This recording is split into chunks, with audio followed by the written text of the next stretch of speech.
যারা বাবার ভক্ত যে কোনো জায়গায় যাবেন, আপনি শরীয়তপুর যান, ওই চিটাগাং যান, সিলেট যান, যে কোনো জায়গায় গেলে সব জায়গায় একজন বাবা আছে, যে যার ভক্ত নাকি ভুল যাবা।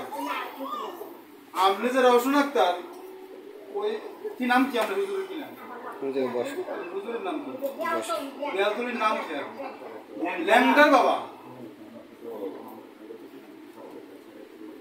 আমি ল্যাংডার বাবা সামনে নাম তিনটে বাজাই বলছি, আর আমাদের বিচার করা হচ্ছে।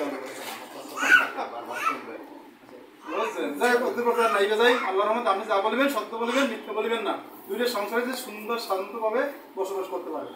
উনি একটা কথা সুন্দর বলছেন যে আমার ছেলের বউ তালিয়া, আমরা সব সুন্দর একটা পরিবেশ সৃষ্টি করে দিতে, আল্লাহর হুকুম থাকে তাহলে হবে, আর না কিছু করা হবে। আমরা তো পরিশ্রম করছি 3টা থেকে এই পর্যন্ত, তাহলে মনে হলো আমরা ব্যর্থ, আল্লাহ আমাদেরকে ওরকম শক্তি আমাদের দেয়নি, না ভুল কইছি? এখন তুমি সত্য কথা বলো, মানে না আর হ, এই কোনো কথা ভাবছি না।